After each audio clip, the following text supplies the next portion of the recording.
हरियाणा कांग्रेस में जिलाध्यक्ष चुनाव पर हो रहा बड़ा खेल। 2024 के विधानसभा चुनाव में हार का मुद्दा परवान पर 45 सीट की चाहत रखने वाले नेताओं से मांग रहे जवाब।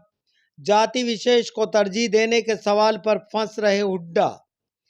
हरियाणा प्रभारी बीके हरिप्रसाद भांप गए पार्टी कार्यकर्ताओं की मंशा।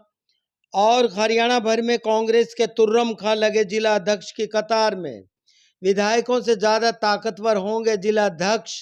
आवेदकों में कांग्रेस के धुरंधरों में पारदर्शिता पर जगी आस पर देखिए यह खास जानकारी।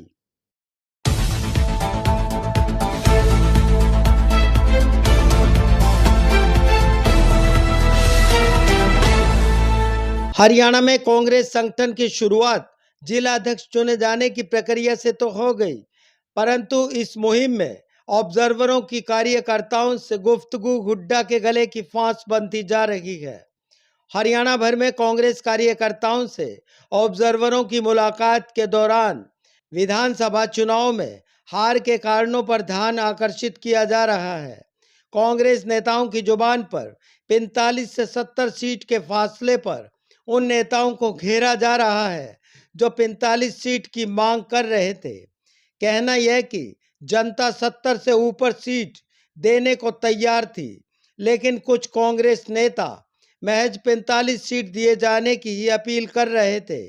इसी सवाल पर भन्नाए कार्यकर्ता इसका जवाब हरियाणा प्रभारी बीके हरिप्रसाद के जरिए राहुल गांधी और राष्ट्रीय अध्यक्ष मल्लिकार्जुन खड़गे तक पहुंचाने की कोशिश में जुट गए हैं। अब इस सवाल पर भूपेंद्र हुड्डा ही घिरते नजर आ रहे हैं। चर्चा यह कि हरियाणा में सरकार बनाने और मुख्यमंत्री बनने के लिए भूपेंद्र हुड्डा की रणनीति 70 से ऊपर की बजाय 45 सीट के आसपास आने की चाहत थी। 2024 के विधानसभा चुनाव में बहुमत से पिछड़ी कांग्रेस के नेता और कार्यकर्ता इसी सियासी मसौदे को लेकर अब हर जिले के ऑब्जर्वरों के सामने सवाल लिए खड़े हैं। हाल ही में आदमपुर में बीके हरिप्रसाद के सामने ही कांग्रेस कार्यकर्ताओं ने इस सवाल पर हंगामा खड़ा कर दिया। हरियाणा प्रभारी को जाति विशेष को तरजीह देकर चुनाव की हार पर भी बोलना पड़ गया। अपने संबोधन में कार्यकर्ताओं के इस रोष पर संगठन की नई रणनीति का भरोसा दिलाते हुए हरियाणा के प्रभारी को इन मीटिंगों में सुना गया। अब बात करते हैं जिला अध्यक्ष के पदों की चाहत रखने वाले उन नेताओं की जो जिला अध्यक्ष की कतार में खड़े हैं। इनमें पूर्व एमएलए, पूर्व पदाधिकारी, चुनाव लड़ चुके नेता और यहां तक ऑब्जर्वर भी जहां तैनात किए गए हैं उससे इतर अपने इलाके में जिला अध्यक्ष होने के लिए दावा ठोकने लगे हैं। लिहाजा जिला अध्यक्ष की ताकत को भांपने वाले कांग्रेस नेता इस पद के लिए ऑब्जर्वरों की परिक्रमा करने लगे हैं। इन तमाम हथकंडों को देखते हुए कांग्रेस में गुटबाजों की सक्रियता बढ़ने लगी है, जिसमें जाट और नॉन जाट के दो ऐसे गुट सामने आ रहे हैं कि बिना जाट नेताओं के तीसरी बार हरियाणा में सरकार बनाने वाली भाजपा के उदाहरण दिए जा रहे हैं। एक और 45 सीट मांगने वाले नेताओं पर हमला जारी है, तो दूसरी ओर संगठन में संतुलन की बजाय विधानसभा चुनाव में हार के कारण और 45 सीट के पीछे मंशा जानने के सवाल उठने लगे हैं। बहरहाल कांग्रेस में संगठन को मजबूत करने और पार्टी के योद्धाओं को जिला अध्यक्ष बनाए जाने की रणनीति को धरातल पर ऑब्जर्वर लिए खड़े हैं।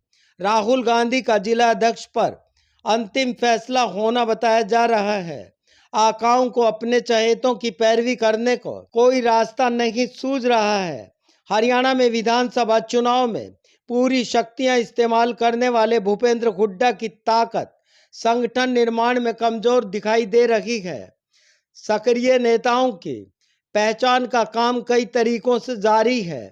30 जून तक कार्यकर्ताओं से मुलाकात, जिला अध्यक्षों का चयन जुलाई के प्रथम सप्ताह में सामने आने की उम्मीद जताई जा रही है। जातीय समीकरण, उपेक्षित समुदाय साथ लेकर चलने वाले कांग्रेसियों पर राहुल गांधी की निगाहें हैं। हरियाणा विधानसभा चुनावों में हार की समीक्षा पर टिका संगठन हुड्डा के लिए चुनौती लिए खड़ा है। जमीनी और युवा चेहरों के अलावा महिलाओं और अनुभवी नेताओं को राहुल गांधी से बड़ी उम्मीद है। 70 से ज्यादा सीटों की उम्मीद पर भारी रही भाजपा की जीत। कांग्रेस की 37 और भाजपा की 48 सीटों पर राहुल गांधी का निष्कर्ष संगठन के रूप में सामने आने वाला है।